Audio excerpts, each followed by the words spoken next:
This is chapter 7, problem number 76. For the beam and loading shown, draw the shear and bending moment diagrams and determine the maximum absolute values of the shear and bending moments. So this is a pretty simple problem. A very basic, simply supported beam. And it looks like this. Roller support on the other side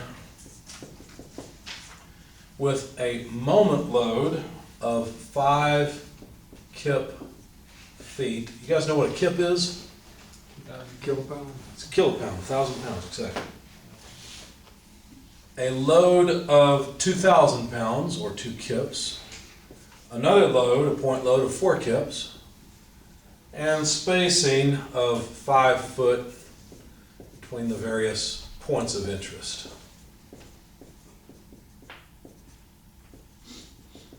I gave one of them an arrow and none for the rest, but there we have it. A, C, D, and B. So we want shear diagram and moment diagram for both of these. All right. So let's think of this the way that I explained it. Let's think of this in terms of integration, or adding up area under the curve. I should have made this up here and a little bigger, but this will have to do. Hopefully we can see it on the camera all right. So the units that I'll have for shear, you tell me, what kind of units does shear have?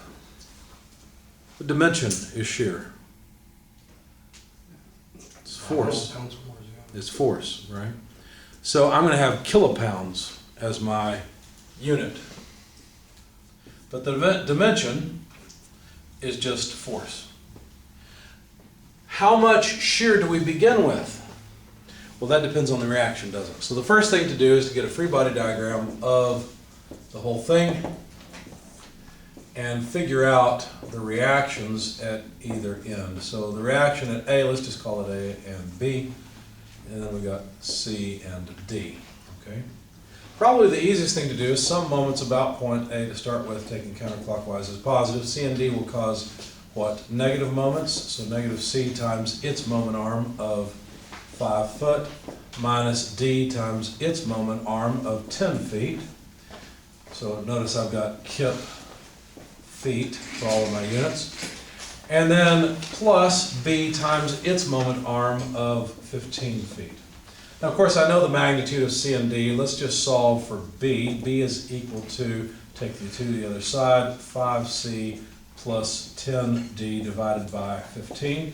C is equal to 2, so 5 times 2 plus 10 times D, which is 4, divided by 15, and so that's what, 10 and 40. 10 and 40 are 50. 50 over 15, divided by 5, that'd be 10 over 3, so 10 thirds. So 3.3 repeating. Did we mess with the 5 kip moment arm at the very beginning? Does that get added? Oh, you're right, I missed that, didn't I? I missed that. This is wrong. Let's try again. I forgot. That's there. Okay, so that's a moment, that's a positive moment, thank you. So 5 kip feet. All right, let me try again. So B is equal to, again, C, well, 5 times C plus 10 times D. And if we're taking this to the other side, we'll have to subtract 5, divided by 15. So that would make it 45 over 15, so they made the numbers come out even better, so 3. 3 what? 3 kips. Everybody okay on the statics so far? Okay. So we know that the reaction at B is 5 kips. Summing forces in the vertical direction would yield the reaction at A. So we've got 6 down, 5 up, therefore we're going to need 1 up over here. Make sense? 1 plus 5 is 6, just like 2 plus 4 is 6. Wait. Down there it says 3 kips, and then what did we do to get 5 kips? 5 kips is, it's not 5 kips, it's 5 kip feet from the moment. No, the 3 kips at the bottom. It says B equals 3 kips. Oh, how did I do that? You're right, goodness. There we go. Thank you. Keep me honest, guys. I do the math in my head and then I mess up on the simple things. Copy it. All right, so the shear begins at a magnitude of 3 kips. Let me ask you a question. Is this a positive or a negative shear, and how would you know? The only way to really decide is to draw a segment of the beam and look at the shear, because that's not the shear. That's the reaction. Right? There's a reaction of 3 kips. So how hard does the shear have to push down 3 kips? But this is a positive shear because this is a right-hand face with shear acting downward. So by our sign convention, this is 3 kips. Now, you will probably eventually get to the point where you forget this little detail and you'll think that that's the shear. That's the whole reason for the sign convention, because notice that this force points upward, and so we just put it up on the top of the shear diagram. It's a positive shear. Okay? But what's really going on is the shear itself is on the right face, it's downward, that's a positive direction. Okay? Anyway, so let me ask you a question. If the load changes the shear and I start moving along this beam, moving my cut over and over, how much load do you see as I move over? Nothing. Not until I get over about 5 feet. So how much does the shear change? Nothing. Not at all. The shear will remain constant at 3 kips. Okay? Because there's no load to change it until I get here. Now this is going to be the change in the load, not the change in the shear, not the magnitude of the shear. The shear has to change by 2 kips in the downward direction. So we must go to a 1 kip magnitude. Does that make sense? Pull it over here. So now the load or the shear within the beam is 1 kip. You can prove that by taking a free body diagram of the beam that includes the 2 kip load and the 3 kip reaction, and realize that you need a shear equal to 1 kip in order to hold this thing in equilibrium. Go ahead. You're determining the length that you bring that line out, so it's like 5 feet? Because Put it's it like right under there, because that's where the load changes the shear. Okay, okay. So you like, so it's a good idea if you're making that graph to It, draw it proportional. it is nice. Yes, it's nice to put it under the beam or over the beam or somewhere where you can make the graph begin where the beam begins and end, you know, and be in scale with the beam, I guess. Because on mine, I have the image right here and then the graph over here. Could I just like, if I do it like that, could I just put 5 feet here? Yeah, sure. I mean, as long as you keep track of it. I just like to put one above the other. Yeah. So how much does the load change between 5 and 10 feet? No, there's no load. So how much does the shear change? It doesn't either. There's no load to change the shear until we get here at 10 feet along the length of the beam. 3 kips. Well, we're at 1 kip right now. We're about to change it by 4, so we're going to go to negative 3 kips. Okay? So just go down to, no, that's not quite far enough, is it? I'm trying to make this to scale. So negative 3 kips. The load remains constant. And look what happens at the end. We move up by 3 kips. Notice that there's no material outside of A and B, and therefore the load in the beam has to be 0 in those segments. It's a good thing we ended at 0 is what I'm saying. It had to. Otherwise something would have been wrong. That's perhaps where I would have caught my mistake of putting 5 here and 1 here earlier. See, I would have ended up not at 0.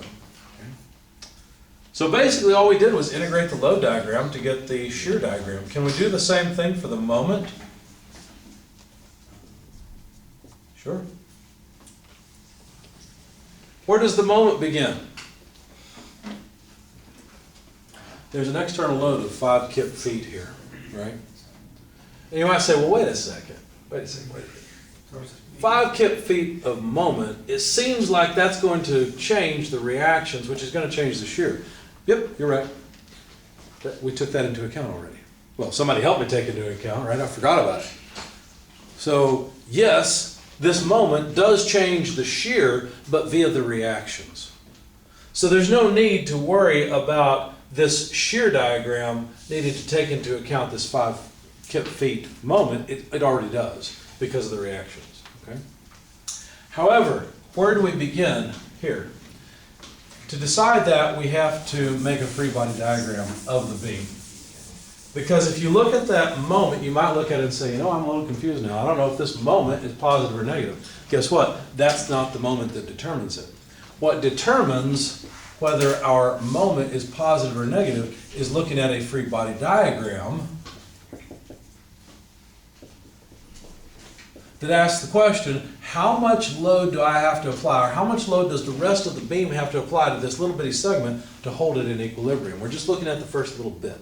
So no significant shear to worry about, okay? Or no integration of shear to worry about. Well, do I have to apply 5 cubic feet this way or the other way? The other way.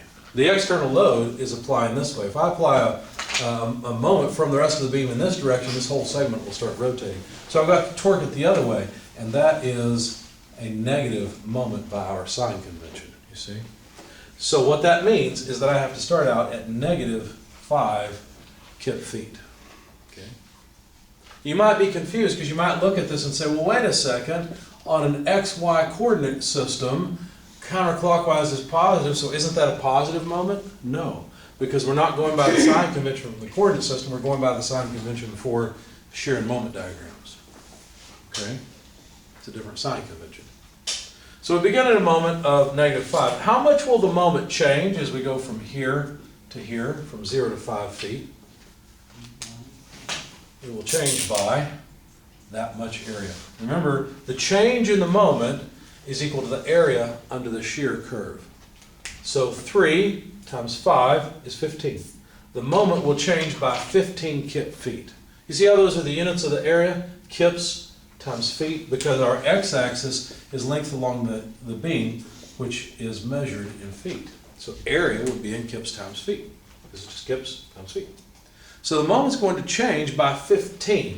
Is this a positive 15 or negative? It's positive because it's area above the axis. I call this positive area, that's positive area, there's some negative area. Okay? So the positive area is 15. So if we're at 5, by the time we get to, or negative 5, by the time we get to 5 feet, we've got to change up 15. So that would be, where, 10? So my scale's off a little bit. Let me move that negative 5 up a bit. And that looks like right about there at 10 kip feet. Better yet, let's just do it that way. Okay.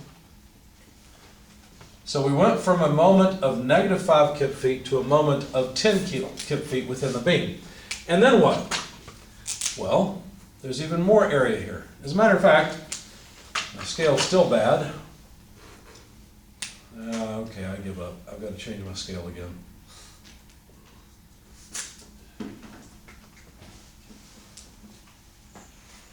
Let's make that 5, make that 10, make that 15.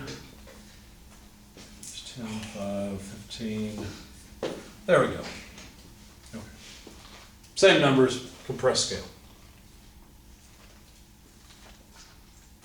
So how much does the moment change? Well, the area here is 1 kip times 5 feet. That's 5 kip feet.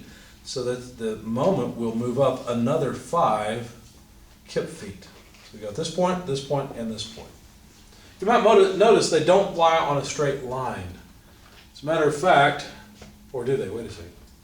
Yeah, they don't lie on a straight line. What about from here to here? Is that a straight line or not? Should be, because isn't it a straight line for the slope? That's right. Notice that this magnitude here, this 3, is the slope of this curve. Well, that's a constant slope, isn't it? So from here to here, it's just a straight line. Does that make sense? Is it really a slope of 3? Well, let's find out. This is a delta of 15, so delta y is 15. Delta x is 5, 15 over 5 is 3. So yes, that's a positive 3 slope. See that? Rise over the run, delta y over delta x is a change of 15 kip feet over a change of 5 feet. So sure enough, that's a 3 kip slope. Okay. What about from here to here? Is it also a straight line? Yes. because again, we have a constant shear. So this is a straight line. What do you suppose is the slope of this segment? You can read it off from the shear graph. 1. 1. And you can figure it out. Look, it's a change of 5 over a distance change of 5. 5 over 5 is equal to 1. See that? What about our last bit of area here? How much area do you think this is going to be? Well, let's calculate. Negative 3 times 5 is negative 15. That's a change down by 15. Well, we're at positive 15. If we move down by 15, we're going to be back at 0. That's a good thing because there's no moment at the end. There's no way to apply any external load here. And so our slope, just like that, our slope is a negative 3 slope. Does that make sense? So all we did was we integrated the load to get the shear, integrated the shear to get the moment. I'd like to do something else. I'd like to ask the question. So far, I've just claimed that shear is the integral of load, and moment is the integral of shear. Is there a way I can check, maybe a couple of spot checks, and see if this stuff actually works? Sure. Why don't we consider cutting the beam? We're going to take a couple free body diagrams. Let's cut the beam there, there, and there, or something like that. Maybe not exactly at those points. Maybe we'll cut the beam closer to where we know the magnitude of the moment.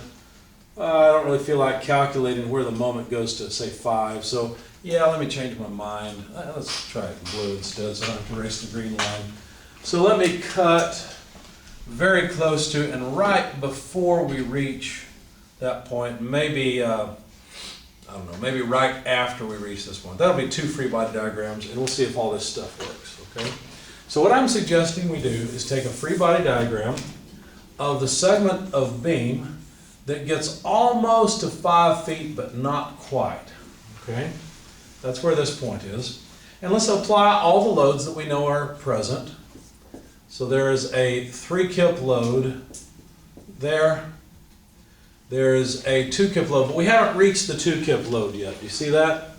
We haven't reached the 2 kip load, but there is a 5 kip foot moment applied at the left-hand side. What else is there? Well, apparently there's a positive shear of 3. Let me move that 5 out of the way. I think you get the idea. We're cutting it right before 5 feet. There is a shear equal to 3 kips. And there is a moment within the beam equal to 10. It's a positive 10 kip feet. That's like this. Now my question is this actually in equilibrium?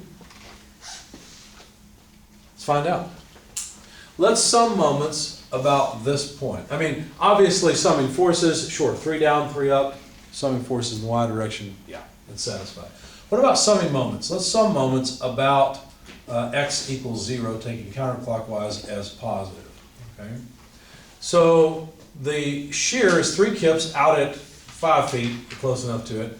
And that is a negative 3, right? Because the shear is causing a, because now I'm going by the sign convention from the Cartesian coordinate system. So a shear of 3 kips out at 5 feet. Okay, and then there is a moment of 5 kip feet and a moment of 10 kip feet. Does that equal 0? Yeah. Is it negative 15? That's 15. So this works. Okay. Let's try another point. Let's sum moments about x equals 0, taking counterclockwise as positive. When we move this out a bit, let's take it where it's just past 10 feet. So 10 feet is right about there. Okay. Now we've got a load of 2 kips, a load of 4 kips, and let's see, there's a 5 kips. We've got a shear of what? Well, we're just past, so the shear is a negative 3. So actually the shear goes up like this, right? The moment is 15 kip feet, and it's positive. Is this in equilibrium? Let's find out. Let's start off with the shear loads. 3 plus 3 is 6, 2 plus 4 is 6. Yeah, static equilibrium in the vertical direction is achieved. How about the moment? Summing moment about this point, well, let's see, let's start with 5 kip feet. Minus 2 times 5. See what I'm doing? 2 times 5. Minus 4 times 10, because 10 is the moment arm of that 4 kip load. And then we have plus 3 times 10, because the shear is 3 kips out at 10 feet. And then we have a moment of plus 15. Does that equal 0? I hope so. Let's find out. 5, let's see, -5, -40, so -45. -45 plus, yeah, that's 45 positive negative, so yeah, it works. This is a much quicker way to come up with a shear moment diagram rather than taking free bodies along every single position that you can, okay? It's a lot quicker and a lot better to do this. What you're really doing is integrating the load along the length of the beam and then integrating the shear along the length of the beam to get the change in moment. But be careful, the integral of the load only gives you the change in shear, and the integral of shear only gives you the change in moment. Notice we had to begin the moment at a known point. If this load had not been here, that would change the reactions, which would change the shear diagram, but what would change in the moment diagram is we would just begin at a moment of 0 because there's nothing causing a moment in the beam. Yes. And we used the 5, you're saying to begin, we used it in that equation to get that 3 kips? We used this in our initial free body diagram to get the 3 kips on each end. Yeah. So it was already baked into the numbers we were using. Any other questions? Anything else?